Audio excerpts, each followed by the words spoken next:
Okay बेटा, हम लोग पहुंचे अकाउंट्स में, इश्यू ऑफ डिवेंचर्स में, सम्स वाले पेजेस, क्वेश्चन नंबर 41। ये जो हमारा टॉपिक है, इस टॉपिक को हम लोग बोलेंगे how to write off debenture discount. ये आज का topic, to write off discount on issue of debentures, ये हमारा आज का टॉपिक है।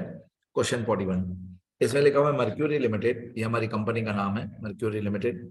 Mercury limited issued ₹10 lakh. क्या लिखा हुआ है यहाँ पे? ₹10 लाख। पहले मैं कंपनी का नाम लिखता हूँ, मर्क्यूरी लिमिटेड। ₹10 लाख 9% डिवेंचर्स, तो मैं इसको बोलता हूँ फेस वैल्यू। हमारे डिवेंचर्स की फेस वैल्यू है, 9% रेट ऑफ इंटरेस्ट है। इस 9% का फिलहाल आपको कुछ नहीं करना है। फेस वैल्यू 9% डिवेंचर्स की ₹10 लाख है, ऑफ ₹100 ईच।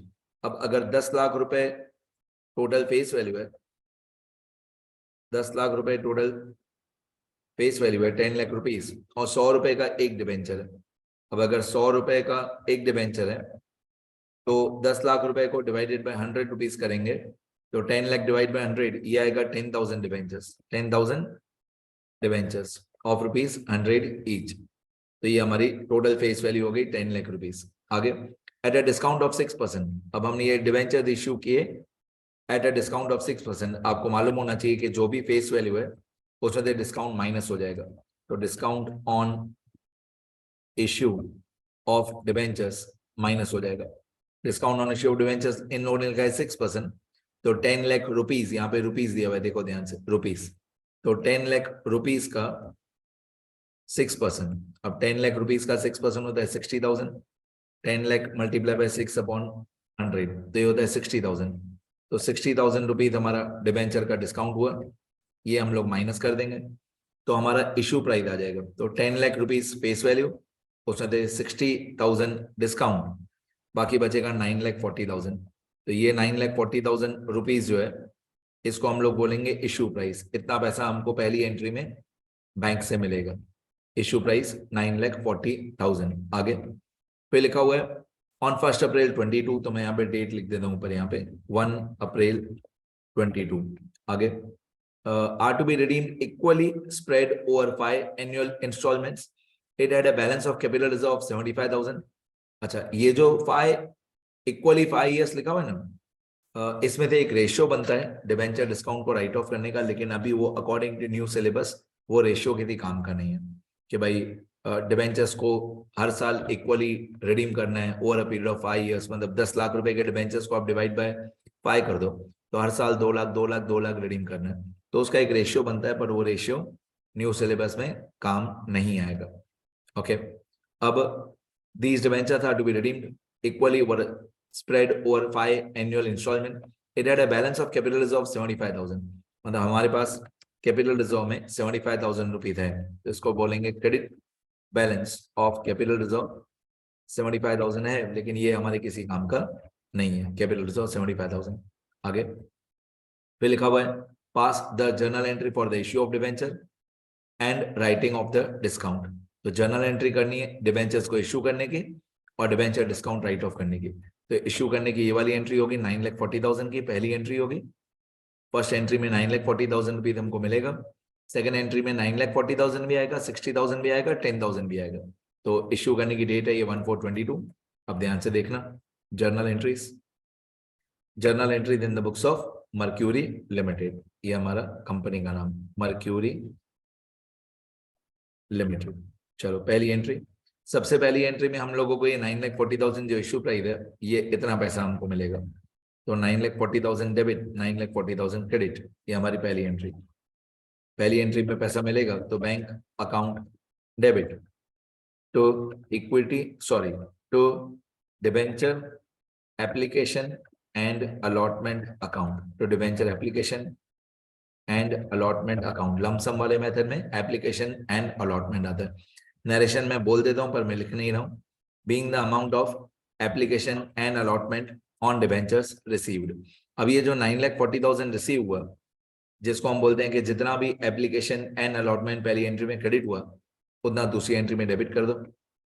9,40,000, 60,000 हमारा डिवेंचर्स का डिस्काउंट का लॉस हुआ, और टोटल 10 लाख रुपीज हमारे डिवेंचर्स की फेस वैल्यू है। तो 9,40,000 जो एप्लीकेशन एंड अलॉटमेंट पहली एंट्री में क्रेडिट हुआ था उसको डेबिट कर देंगे, 60,000 डिस्काउंट में डेबिट करेंगे और 10 लाख डिबेंचर्स की फेस वैल्यू। तो 9,40,000 debenture application and allotment account debit हो जाएगा। 9,40,000 डिस्काउंट हमारा लॉस है, तो discount on issue of debentures ये हमारा लॉस है, डेबिट हो जाएगा। Discount on issue of debentures debit.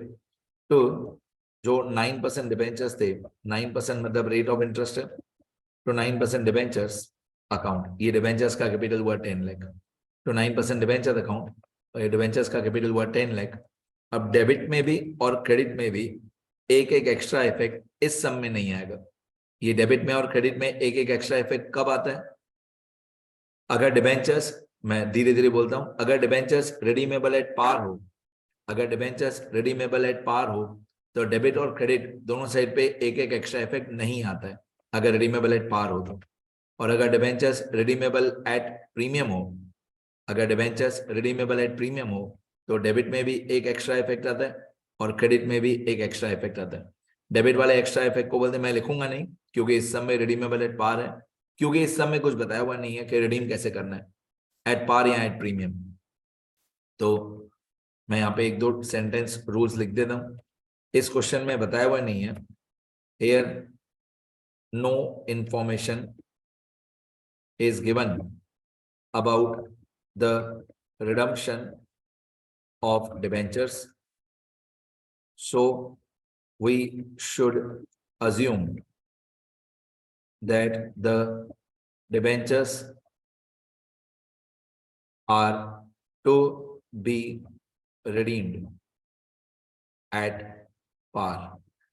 कुछ क्वेश्चन में कुछ बताया हुआ नहीं है कि रिडीम कैसे करना है, तो हम ऐसा अज्यूम करेंगे कि रिडीम करना है एट पार।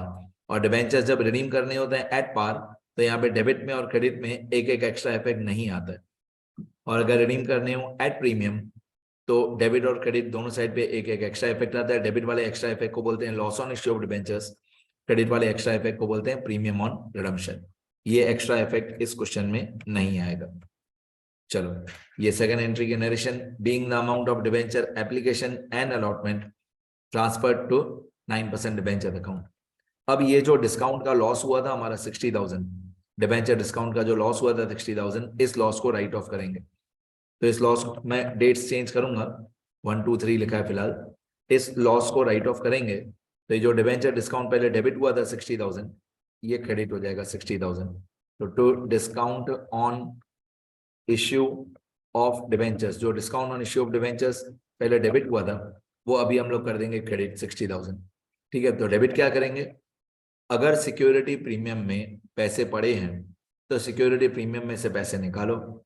इस क्वेश्चन में सिक्योरिटी प्रीमियम में पैसे नहीं पड़े थे तो हम पैसे निकालेंगे एसपीएल में से। एसपीएल मतलब statement of profit and loss.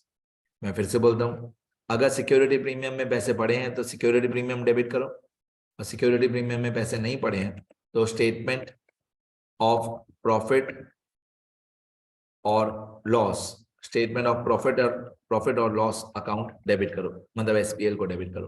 तो डिबेंचर डिस्काउंट जो लॉस था हमारा 60,000 उसको राइट ऑफ कर दिया था, पहले डिस्काउंट डेबिट हुआ बाद में क्रेडिट कर दिया हमने और एसपीएल को डेबिट कर दिया। क्वेश्चन में कैपिटल रिजर्व दिया हुआ है ये वाला 75,000, पर हम कैपिटल रिजर्व को यूज नहीं करेंगे। तो SPL account debit to discount on issue of debentures, और यहाँ पे नरेशन में लिखेंगे being discount on issue of debentures written off, being discount on issue of debentures written of.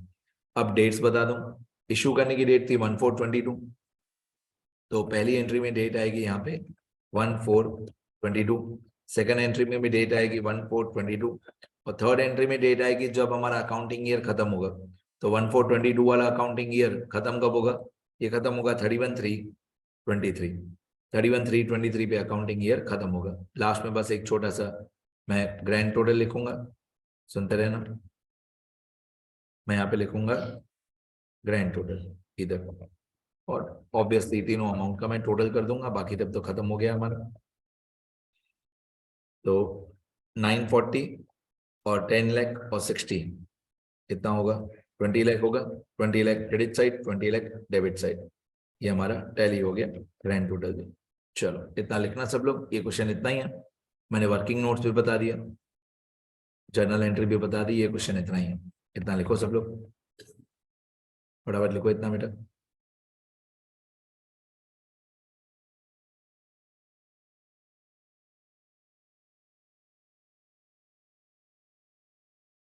ये वर्किंग नोट्स है, इसके कोई मार्क्स नहीं है। अगर आपको डायरेक्टली जर्नल एंट्री लिखने आती है तो जर्नल एंट्री की मार्क्स है, इसकी मार्क्स है। नरेशन लिखना सब लोग, चलो लिखो बेटा।